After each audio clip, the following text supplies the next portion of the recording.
What we're looking at today is a pump replacement. Now, if you take a look around this pump room, you can obviously see that this pump room needs some work. Now, unfortunately, I can't do it all. So what I need to make sure is that whenever I install a new pool pump, that I make the electrical circuit safe, GFCI protected, watertight, and that the bonding wire gets attached so that we've got all of our safeties in place. So the original setup has one of these disconnect boxes,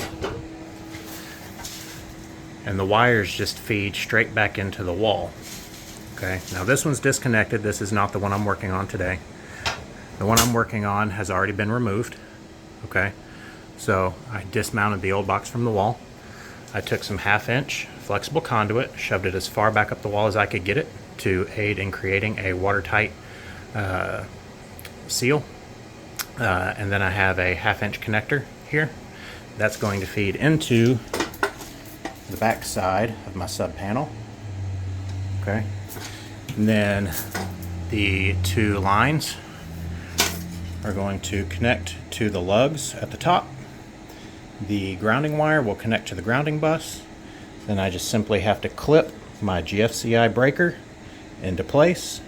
The GFCI pigtail is attached to the grounding bus already, and then I have already wired the load side of this. So my two red wires are running down the pigtail and to the pump, and then that is the grounding wire on the pigtail. So that runs down here into the side of the pump. So I've got my bonding wire as well as my watertight whip.